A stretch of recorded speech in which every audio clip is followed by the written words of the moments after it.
Hello friends, আমি পায়েল। আমার channel পাঁচমিশালি রান্নাবান্নায় তোমাদের সবাইকে ওয়েলকাম জানাই নতুন একটা রেসিপির সাথে। দেখো, আজকে আমি একটা নিরামিষ একাদশী রেসিপি শেয়ার করব। এখানে আমি সাবু নিয়েছি। সাবুটা আমি আগের দিন রাতে ভিজিয়ে রেখেছিলাম। দেখো ফুলে কতটা বড় হয়ে গেছে। আর এখানে আমি লঙ্কা, টমেটো আর বাদাম নিয়েছি। বাদামটা আমি একটু শুকনো খোলায় লাল লাল করে ভেজে তুলে নেব।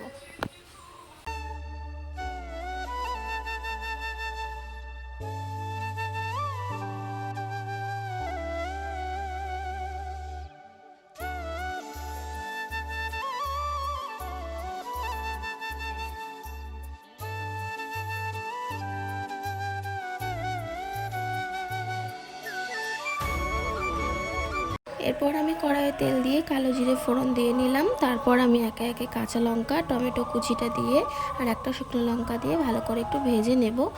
তারপর আমি যে সরু সরু করে আলুটা কেটে রেখেছিলাম, সেই আলুগুলো দিয়েও বেশ খানিকক্ষণ ভেজে নিতে হবে।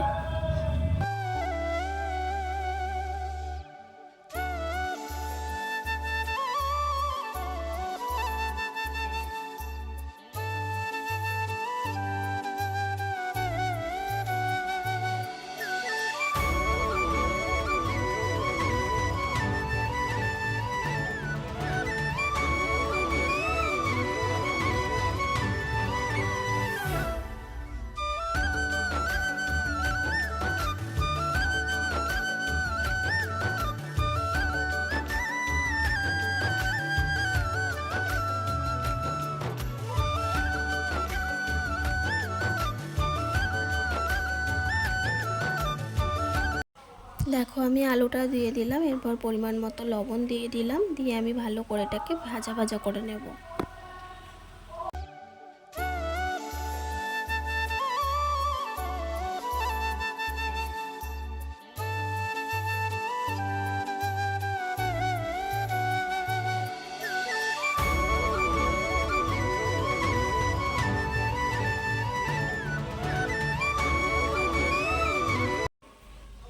দেখো, ভালো করে ভাজা হয়ে গেছে আলুটা। এরপর আমি যে সাবুটা আগের থেকে ভিজিয়ে রেখেছিলাম, সেই সাবুটা দিয়েও ভালো করে অনেকক্ষণ সময় ধরে একটু ভেজে নেব।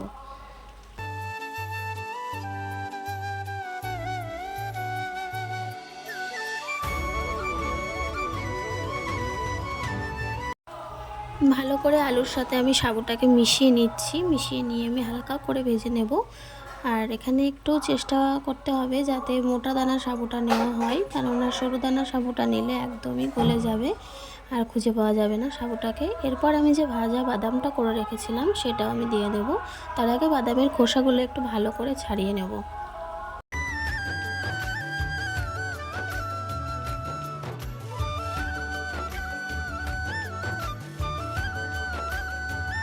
বাদামটা দেওয়ার পরও আমি ভালো করে একটু বাদামটা মিশিয়ে নিলাম সাবুটার সাথে। এরপর একটু ভালো করে নাড়াচাড়া করলেই ব্যাস রেডি হয়ে যাবে আমাদের সাবু ভাজা। আর এটা তো একাদশীর দিনে একটা খুবই ভালো খাবার। এটা নিরামিষ দিনে নর্মালও করে খেতে পারো, বা একাদশীর দিন এটা তো খেলে খুবই ভালো হয়। তো বন্ধুরা, রেসিপি ভালো লাগলে লাইক, কমেন্ট, শেয়ার এবং সাবস্ক্রাইব করতে ভুলো না।